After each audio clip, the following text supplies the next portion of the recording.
Hello everybody, my name is Benji, and welcome back to Satisfactory, where we have finished the Thrust 4 facility. Honestly, I didn't think that would happen in the last stream. Technically speaking, it has been, I think, 2 streams since the last update that I did. I don't actually remember now off the top of my head.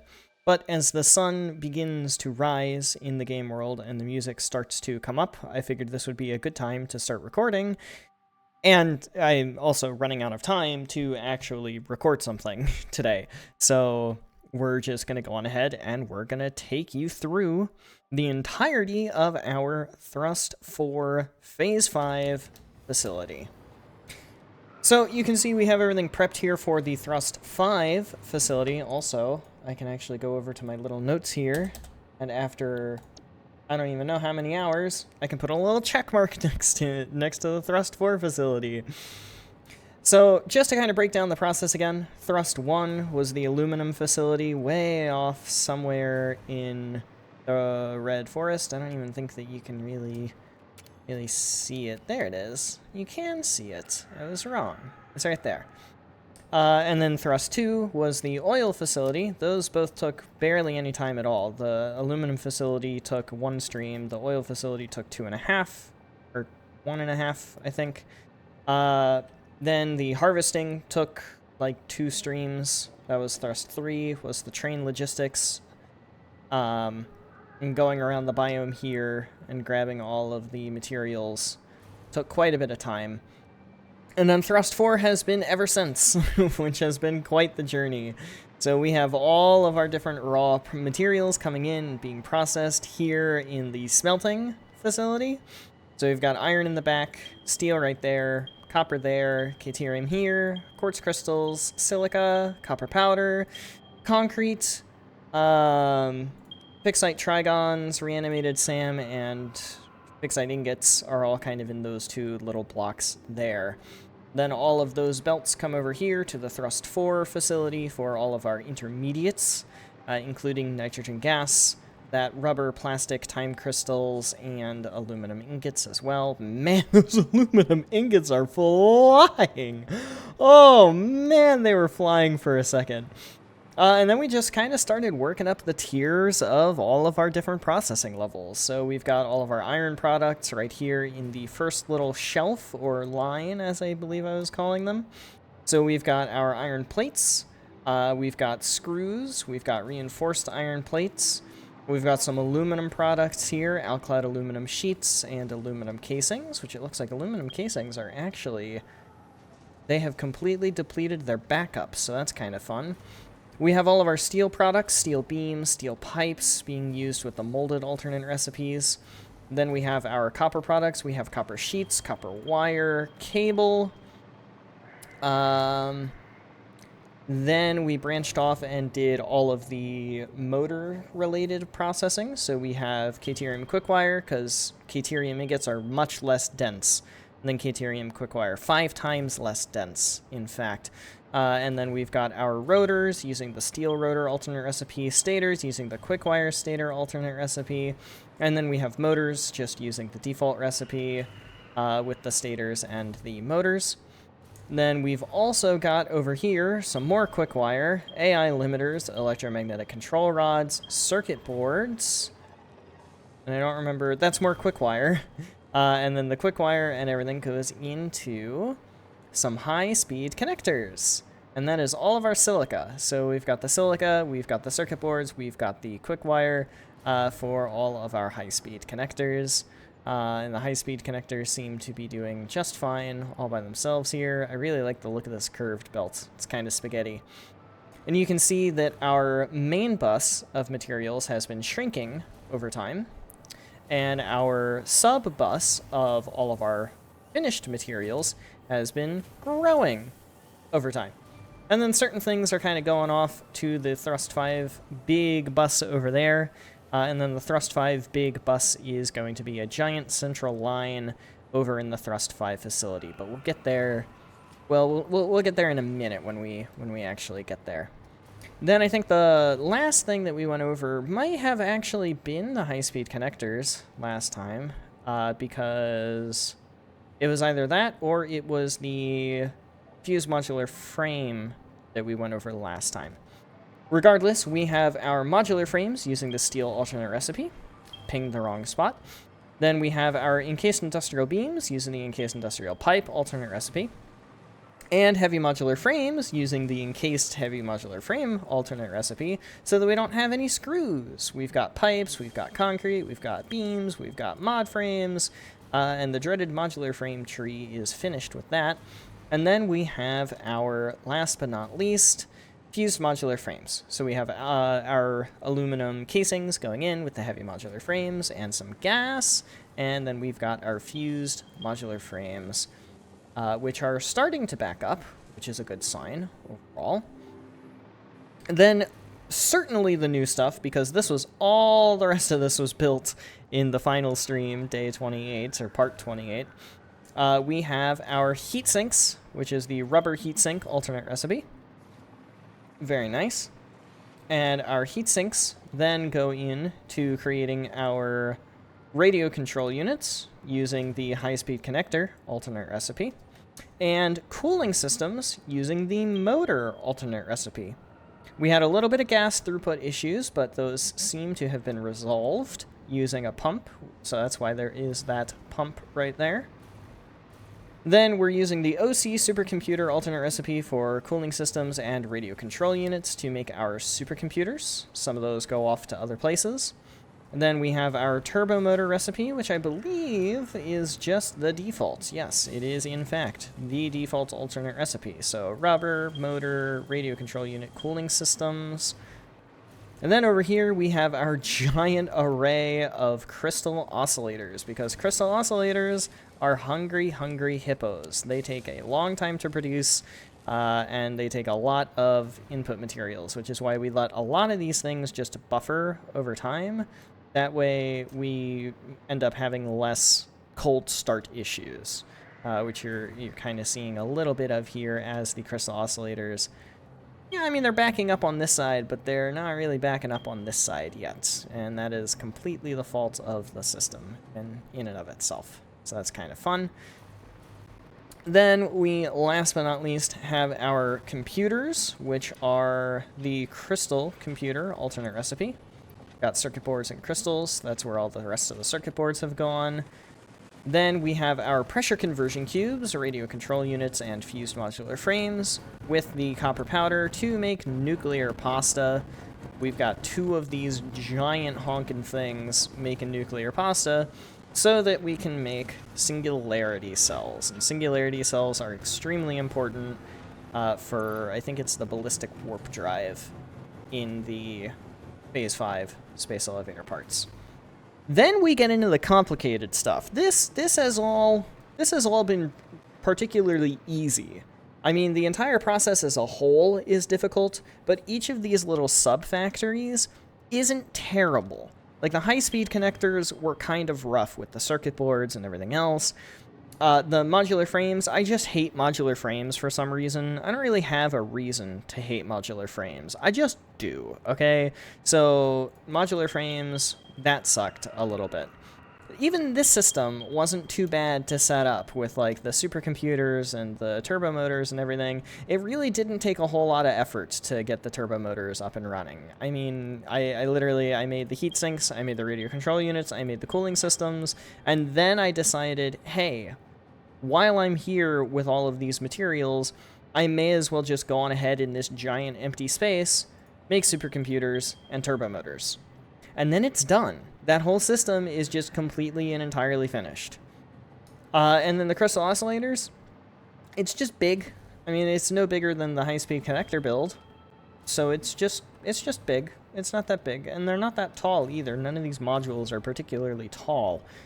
And then by the time that you get all the way down here, nuclear pasta, singularity cells, those things aren't all that difficult. Apart from the dark matter crystal recycling and the dark matter crystal use cases. So, to talk a little bit about dark matter and dark matter crystals and the whole processing of all of this, we are using the dark matter trap alternate recipe because time crystals and dark matter residue makes it a little cheaper for dark matter residue per dark matter crystal. It's a 5-to-2 instead of a 5-to-1, so you get twice as many crystals for the same amount of dark matter residue input. And that's really helpful when you're dealing with alternate recipes that require dark matter crystals. That's a bad example. That require dark matter crystals and give dark matter residue as a byproduct. You can see here, if this is a 5-to-2, 25 divided by 5 is 5, times 2 is 10, and it needs 6. So, you know, it's a little bit of a weird ratio there, but this also gives dark matter residue and doesn't need dark matter crystals. However, the singularity cells do need dark matter crystals and don't have dark matter residue as a byproduct. Even more similarly, we have the AI limiter, or not the AI limiter, the AI expansion server, which gives us our dark matter residue as a byproduct. But then we also have the ballistic warp drive, which requires dark matter crystals as an input product. And that's kind of where the complication comes in. We need dark matter crystals for the singularity cells and for the ballistic warp drives, but neither of those things give dark matter residue as a byproduct. AI expansion servers technically need dark matter crystals for the superposition oscillators, which give a dark matter byproduct, and also they themselves give a dark matter byproduct, and the neural quantum processors also give a dark matter byproduct, but the only thing that needs dark matter crystals is the superposition oscillator. You can see it's getting complicated, but if we ratio things out just right, we can get almost exactly as many dark matter crystals as we require to run all of these things while using all of the dark matter residue. However, that is not exact. Like I said, we can get almost exactly as much as is required. We actually get a little bit more than what is required, technically speaking. So, in order to offset that, we have an overflow shooting dark matter crystals into the awesome sink off to the side here, just in case we ever back up on dark matter crystals like that, we can still fully and entirely consume the dark matter residue without having any sort of issues whatsoever. I'm also going to put a valve right here because that needs to go specifically towards these guys. And then I'm also going to put a valve right here because this is an output product. It has to go back into this system. And this will be an output pipe. This is going to come from the AI expansion servers because dark matter byproduct, not making dark matter crystals in the phase 5 facility because it's not a space elevator part, so we're not doing that. And then what's the other thing? The biomechanical sculptor. The biomechanical sculptor is far and above the easiest of all of these things. The assembly director system sucks because it's the adaptive control unit and the supercomputer, which are both expensive. But water is so easy.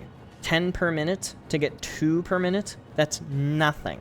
Literally nothing. You get 120 water for a single extractor. 120 divided by 10 is 12, times 2 is 24 biomechanical sculptures per minute for the water. You're not gonna get bottlenecked by this, and no byproduct, so that's easy. Fixite trigons, also super easy. It's literally just fixite ingots, which is literally just SAM, which is rare, so that kind of sucks, but it's fine. And then the assembly director system, which supercomputers, I'll give you that. They're difficult. Adaptive control units, much worse. Automated wiring sucks. Heavy modular frames, I personally hate. Computers can suck. Circuit boards, also really rough. So that's what bottlenecks you on the Biomech Sculptor, for sure. So this entire line of dark matter residue is going to come back, and it is going to go in to this little system right here. And in fact, I am also going to stick a valve on this pipe in order to make sure that everything is working properly. This stuff goes in, and they both go this way. That way, we don't run into throughput issues, quote-unquote, eventually. We don't run into throughput issues. And that's also why I have this fluid buffer here, just so that we can buffer a little bit of dark matter residue in the system, and not really run into, hopefully, not really run into any issues. And these will stick out a whole bunch of dark matter residue. If they ever have a problem, they will just spit it out. Like, fully and entirely, completely spit it out. So, that's nice. Unless they get backed up. But they won't get backed up. Right? Right? They're not gonna get backed up. It's fine. It's not gonna happen. You know what? To make sure that it's never gonna happen. I don't even know why I have Pipeline Pump Mark IIs in my hotbar anymore. Like, genuinely. There we go. Now it's gonna literally siphon all of the stuff away from these and away from this. So now let's follow the giant stack of belts. Look at that. We've got singularity cells, which are actually backing up significantly quicker than the superposition oscillators and neural quantum processors. Lots of syllables. Computers, dark matter crystals seem to be doing just fine. Turbo motors, supercomputers, cooling systems seem to also be doing a-okie dokie. Then we've got modular frames, heavy modular frames, and fused modular frames, motors. What's on the small belts here? What's going on? Stators, rotors, circuit boards, high-speed connectors, electromagnetic control rods. And then everything else came off of the sub-bus, or came from right here, very, very early on in the process. So steel beams were immediately produced, rubber, plastic, reinforced iron plates, and then wire and fixite trigons. And that is all of the things that we need to produce all of the Phase 5 space elevator parts. So we can kind of just start at the bottom, where everything starts. So for the smart plating, and we'll kind of work our way up here, we're using the plastic smart plating alternate recipe. And that's the only thing that needs plastic, rotors, and reinforced iron plates. So we're done. That goes into the modular engine, which uses motors and rubber. That's one of 2 uses of rubber.